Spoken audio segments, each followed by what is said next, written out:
بسم اللہ الرحمن الرحیم۔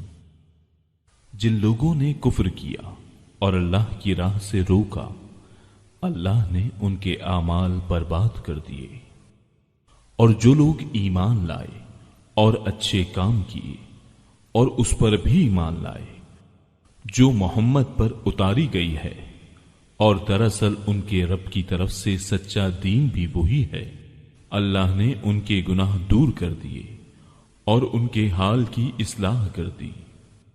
یہ اس لیے کہ کافروں نے باطل کی پیروی کی اور مومنوں نے اس دین حق کی اتباع کی جو ان کے اللہ کی طرف سے ہے۔ اللہ تعالی لوگوں کو ان کے احوال اسی طرح بتاتا ہے۔ تو جب کافروں سے تمہاری مٹ بھیڑ ہو تو گردنوں پر وار مارو، جب ان کو اچھی طرح کچل ڈالو تو اب خوب مضبوط قید و بند سے گرفتار کرو۔ پھر اختیار ہے کہ خواہ احسان رکھ کر چھوڑ دو یا فدیہ لے کر، تاکہ وقتیہ لڑائی اپنے ہتھیار رکھ دے۔ یہی حکم ہے، اور اللہ اگر چاہتا تو خود ہی ان سے بدلہ لے لیتا، لیکن اس کا منشا یہ ہے کہ تم میں سے ایک کا امتحان دوسرے کے ذریعے سے لے لے۔ جو لوگ اللہ کی راہ میں شہید کر دیے جاتے ہیں، اللہ ان کے اعمال کو ہرگز ضائع نہ کرے گا، انہیں راہ دکھائے گا اور ان کے حالات کی اصلاح کر دے گا، اور انہیں اس جنت میں لے جائے گا جس سے انہیں شناسا کر دیا ہے۔ اے ایمان والو، اگر تم اللہ کے دین کی مدد کرو گے تو وہ تمہاری مدد کرے گا اور تمہیں ثابت قدم رکھے گا، اور جو لوگ کافر ہوئے انہیں ہلاکی ہو، اللہ ان کے اعمال غارت کر دے گا۔ یہ اس لیے کہ وہ اللہ کی نازل کردہ چیز سے ناخوش ہوئے، پس اللہ تعالی نے بھی ان کے اعمال ضائع کر دیے۔ کیا ان لوگوں نے زمین میں چل پھر کر اس کا معائنہ نہیں کیا کہ ان سے پہلے کے لوگوں کا نتیجہ کیا ہوا؟ اللہ نے انہیں ہلاک کر دیا، اور کافروں کے لیے اسی طرح کی سزائیں ہیں۔ وہ اس لیے کہ ایمان والوں کا کارساز خود اللہ تعالی ہے، اور اس لیے کہ کافروں کا کوئی کارساز نہیں۔ جو لوگ ایمان لائے اور انہوں نے نیک عمل کیے، انہیں اللہ تعالی ایسے باغوں میں داخل کرے گا جن کے نیچے نہریں جاری ہیں، اور جو لوگ کافر ہوئے وہ دنیا ہی کا فائدہ اٹھا رہے ہیں اور مثل چوپایوں کے کھا رہے ہیں، ان کا اصل ٹھکانہ جہنم ہے۔ ہم نے کتنی بستیوں کو جو طاقت میں تیری اس بستی سے زیادہ تھی جس سے تجھے نکالا، ہم نے انہیں ہلاک کر دیا، جن کا مددگار کوئی نہ اٹھا۔ کیا پس وہ شخص جو اپنے پروردگار کی طرف سے دلیل پر ہو اس شخص جیسا ہو سکتا ہے جس کے لیے اس کا برا کام مزین کر دیا گیا ہو اور وہ اپنی نفسانی خواہشوں کا پیرو ہو؟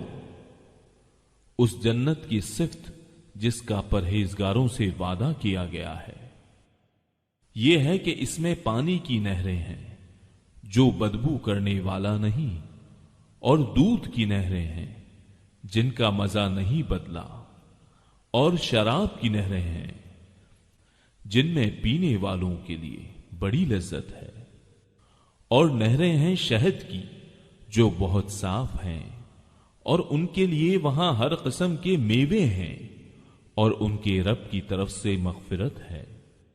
کیا یہ مثل اس کے ہیں جو ہمیشہ آگ میں رہنے والا ہے اور جنہیں گرم کھولتا ہوا پانی پلایا جائے گا جو ان کی آنتوں کو ٹکڑے ٹکڑے کر دے گا؟ اور ان میں بعض ایسے بھی ہیں کہ تیری طرف کان لگاتے ہیں، یہاں تک کہ جب تیرے پاس سے جاتے ہیں تو اہل علم سے بوجہ کند ذہنی اور لاپرواہی کے پوچھتے ہیں کہ اس نے ابھی کیا کہا تھا۔ یہی لوگ ہیں جن کے دلوں پر اللہ نے مہر کر دی ہے اور وہ اپنی خواہشوں کی پیروی کرتے ہیں، اور جو لوگ ہدایت یافتہ ہیں اللہ نے انہیں ہدایت میں اور بڑھا دیا ہے اور انہیں ان کی پرہیزگاری عطا فرمائی ہے۔ تو کیا یہ قیامت کا انتظار کر رہے ہیں کہ وہ ان کے پاس اچانک آ جائے؟ یقیناً اس کی علامتیں تو آ چکی ہیں، پھر جب کہ ان کے پاس قیامت آ جائے انہیں نصیحت کرنا کہاں ہوگا۔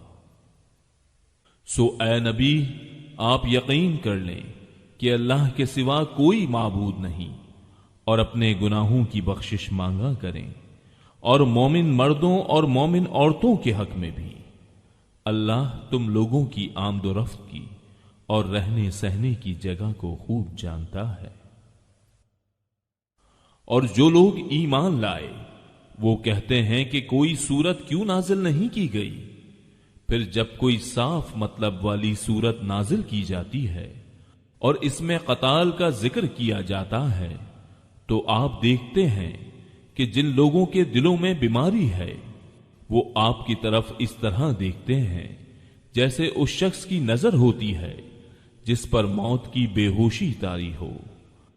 پس بہت بہتر تھا ان کے لیے فرمان کا بجا لانا اور اچھی بات کا کہنا، پھر جب کام مقرر ہو جائے تو اللہ کے ساتھ سچے رہیں تو ان کے لیے بہتری ہے۔ اور تم سے یہ بھی بعید نہیں کہ اگر تم کو حکومت مل جائے تو تم زمین میں فساد برپا کر دو اور رشتے ناتے توڑ ڈالو۔ یہ وہی لوگ ہیں جن پر اللہ کی پھٹکار ہے اور جن کی سماعت اور آنکھوں کی روشنی چھین لی ہے۔ کیا یہ قرآن میں غور و فکر نہیں کرتے یا ان کے دلوں پر تالے لگ گئے ہیں؟ جو لوگ اپنی پیٹھ کے بل الٹے پھر گئے اس کے بعد ان کے لیے ہدایت واضح ہو چکی، یقیناً شیطان نے ان کے لیے ان کے فعل کو مزین کر دیا ہے، انہیں ڈھیل دے رکھی ہے۔ یہ اس لیے کہ انہوں نے ان لوگوں سے جنہوں نے اللہ کی نازل کردہ وحی کو برا سمجھا یہ کہا کہ ہم بھی عنقریب بعض کاموں میں تمہارا کہا مانیں گے، اور اللہ ان کی پوشیدہ باتیں خوب جانتا ہے۔ پس ان کی کیسی درگت ہوگی جبکہ فرشتے ان کی روح قبض کرتے ہوئے ان کے چہروں اور ان کے سرینوں پر ماریں گے، یہ اس بنا پر کہ یہ وہ راہ چلے جس سے انہوں نے اللہ کو ناراض کر دیا اور انہوں نے اس کی رضامندی کو برا جانا تو اللہ نے ان کے اعمال اکارت کر دیے۔ کیا ان لوگوں نے جن کے دلوں میں بیماری ہے یہ سمجھ رکھا ہے کہ اللہ ان کے کینوں کو ظاہر نہ کرے گا؟ اور اگر ہم چاہتے تو ان سب کو تجھے دکھا دیتے، پس تو انہیں ان کے چہرے سے ہی پہچان لیتا، اور یقیناً تو انہیں ان کی بات کے ڈھب سے پہچان لے گا۔ تمہارے سب کام اللہ کو معلوم ہے، یقیناً ہم تیرا امتحان کریں گے تاکہ تم میں سے جہاد کرنے والوں اور صبر کرنے والوں کو ظاہر کر دیں، اور ہم تمہاری حالتوں کی بھی جانچ کر لیں۔ یقیناً جن لوگوں نے کفر کیا اور اللہ کی راہ سے لوگوں کو روکا اور رسول کی مخالفت کی، اس کے بعد کہ ان کے لیے ہدایت ظاہر ہو چکی، یہ ہرگز اللہ کا کچھ نقصان نہ کر سکیں گے۔ ان قریب ان کے اعمال وہ غارت کر دے گا۔ اے ایمان والو، اللہ کی اطاعت کرو اور رسول کا کہا مانو، اور اپنے اعمال کو غارت نہ کرو۔ جن لوگوں نے کفر کیا اور اللہ کی راہ سے اوروں کو روکا پھر کفر کی حالت میں ہی مر گئے، یقین کر لو کہ اللہ انہیں ہرگز نہ بخشے گا۔ پس تم بودے بن کر صلح کی درخواست پر نہ اتر آؤ جبکہ تم ہی بلند و غالب رہو گے، اور اللہ تمہارے ساتھ ہے، ناممکن ہے کہ وہ تمہارے اعمال ضائع کر دے۔ واقعی زندگانی دنیا تو صرف کھیل کود ہے، اور اگر تم ایمان لے آؤ گے اور تقوی اختیار کرو گے تو اللہ تمہیں اجر دے گا، اور وہ تم سے تمہارے مال نہیں مانگتا۔ اگر وہ تم سے تمہارا مال مانگے اور زور دے کر مانگے تو تم اس سے بخیلی کرنے لگو گے، اور وہ تمہارے کینے ظاہر کر دے گا۔ خبردار، تم وہ لوگ ہو کہ اللہ کی راہ میں خرچ کرنے کے لیے بلائے جاتے ہو تو تم میں سے بعض بخیلی کرنے لگتے ہیں، اور جو بخل کرتا ہے وہ تو دراصل اپنی جان سے بخیلی کرتا ہے۔ اللہ تعالی غنی ہے اور تم فقیر اور محتاج ہو، اور اگر تم روگردان ہو جاؤ تو وہ تمہارے بدلے تمہارے سوا اور لوگوں کو لائے گا جو پھر تم جیسے نہ ہوں گے۔ صدق اللہ العظیم۔